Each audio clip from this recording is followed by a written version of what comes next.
The Fremantle Dockers go into the new season hopeful of building on last year's 6th place, but struggling with a number of pre-season injuries. Mark Harvey is with me again on Tuesday nights this year. Mark, welcome once again.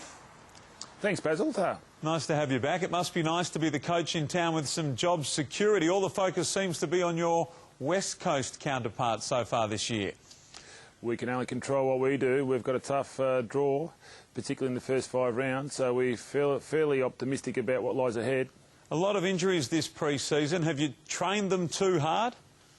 No, most of them are structural injuries, impact injuries, so we don't see it that way at all. We'd like to think whoever we put on the park that will be fit enough to cope with this new rotation system, and that a lot of our younger players have matured a lot more, can handle a lot more pressure. We're going to hear from Chris Judd in a moment. What are your thoughts on the substitute rule?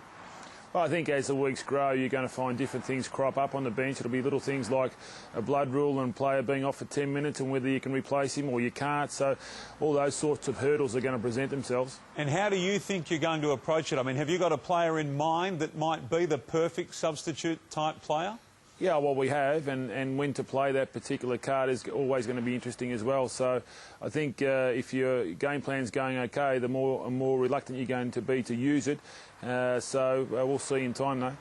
Matthew Lloyd and today Paul Hazelby have said you won't make the 8 this season. They're not alone. How do you feel about those sorts of predictions? Well, I think everyone's got opinions at this stage because there's no performances yet. You know, buskers, backpackers, bullfighters, everyone's got opinions at the moment. Everyone with a B, including Basil. What about a first-up win in Brisbane, another B? How do you match up with them? Well, we managed to do it last year, and it was the first time. Obviously, they've got a lot behind them over the pre-season. They haven't got a lot of injuries themselves, so they'll be at their best. And as we know, they got off to a good start last year. So all in all, what's the pass mark this season, Halves? Well, the pass mark is to move on and make sure that we build upon what we did. And so what we want to see is improvement from our middle-tier players and our younger players. And if we do that, well, we'll be able to sustain what we're doing. You had a great year. Back it up again this year, mate. All the best. Thanks. Mark.